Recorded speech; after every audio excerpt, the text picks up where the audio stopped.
So today, nearly 1 in 3 children in this country is overweight or obese. And as a result, many have or will in fact get some serious chronic diseases like type 2 diabetes, cardiovascular disease, or asthma. Many students consume over half of their calories during the day at school, and therefore we know what they eat at school matters. The good news is that the United States Department of Agriculture is going to be issuing standards that set a baseline for food sold in schools, such that all food sold in schools will need to be healthier.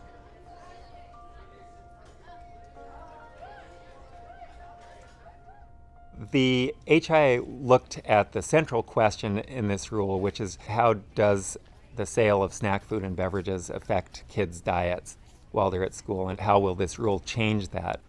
But at the same time, we looked in the real-world practical context, can schools actually afford this? And what can be done developing this rule to ensure that it can be implemented and improve children's diets and can actually be affordable for schools? Ultimately, the HIA found that it looks like it's probably a win-win.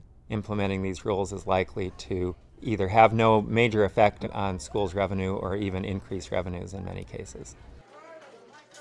Past research has found that the excess calories that led to the current obesity epidemic were likely as low as 150 or 160 on average per student. Thus, just shifting that calorie intake a little bit can have a huge impact.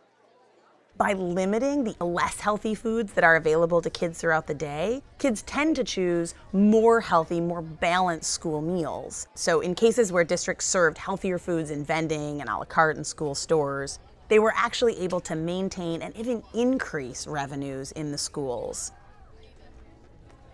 The evidence from the HIA is clear and compelling that if USDA updates the nutrition standards for all the food served outside of the school meals, that they will have a significant impact on children's health, and there won't be a detriment to school district budgets.